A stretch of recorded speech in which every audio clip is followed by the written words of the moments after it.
All right, today is expected to be the last day of official business for Congress before they go on a week-long vacation for Rosh Hashanah. There's a lot on their plate before they head out of town, mainly figuring out and passing a funding plan for the federal government. Here with us now to talk about Congress's plan is the Hill's Drew Petromo. Drew, Congress is expected to vote on a CR today. Congratulations, you made it to Friday and maybe to the end of this week-long saga. Yeah, but this is not over yet. No, so let's talk about what's going to happen in the House. This morning they're going to vote on this continuing resolution that would continue funding at current levels up until November 21st. It's a relatively clean bill, so it basically keeps levels at spending that was set way back in the Biden administration, plus about $90 million for security in the wake of the Charlie Kirk killing, so provided additional security for members of Congress. Then it seems like they're just going to leave town and put this hot potato in the Senate. The Senate has teed up both a vote on the Republican CR and a competing proposal from the Democrats that has a bunch of Democratic grab bag items that they want. It would reverse cuts to Medicaid that were passed in the One Big Beautiful Bill. It would extend Obamacare subsidies. It would limit the ability of the White House to claw back funds that have been previously approved by Congress. Both of those bills are expected to fail in the Senate. Then the Senate's going to leave town. They're not planning on coming back until September 29th, one day before the shutdown. So a lot's going to happen between now and then. And the big question is, what happens when they come back to town? So you have those competing thoughts in the House. They want to do more to protect health care. We'll get to that in a little bit. Republicans, for their part, say, look, this is a clean CR because it keeps spending levels at those Obama-Biden era levels. Let's listen to Republican James Comer about how this is what compromise should mean in Congress. If you have Republicans that want to cut spending and then Democrats that want to increase spending, the compromise is you keep spending at the same levels, and that's what a continuing resolution is.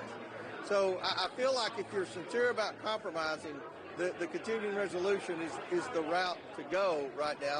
You know, he's not wrong there that this is a relatively clean bill which keeps spending at current levels.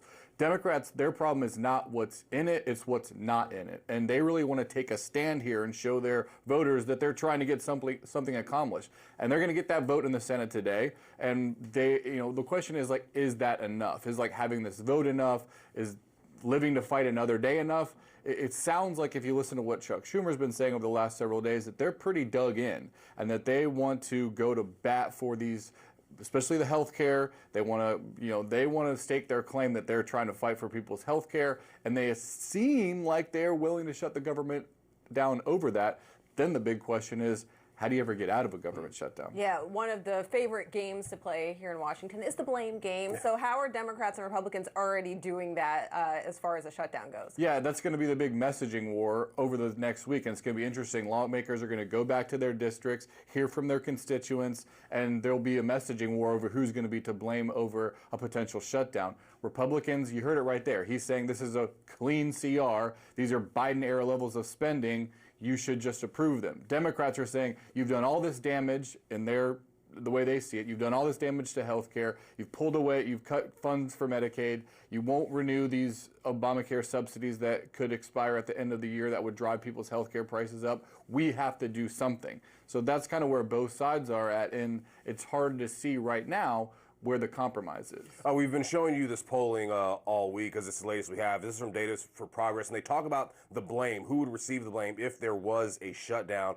A majority of voters, 59%, say they would place the blame on President Trump, 32% on congressional Republicans, and 27% on the GOP, was 27%, 34% for the Dems. I want to show the statement or the Truth Social post that President Trump put out, because let's be honest, there are three people in this negotiation, the House, the Senate, and President Trump. He said, tomorrow House Republicans are taking a very important vote to pass a clean, temporary funding bill. The leader of the Democrats, crying Chuck Schumer, wants to shut the government down. Republicans want the government to stay open. Every House Republican should unify and vote Yes, we also should mention that the calendar here, Charlie Kirk's memorial service is on Sunday, so that's another reason why some of these lawmakers want to get out of town on time. Yeah, they're gonna leave town, and again, this pressure is going to build. The Senate doesn't even plan on coming back at all next week. At least that's what we're hearing now.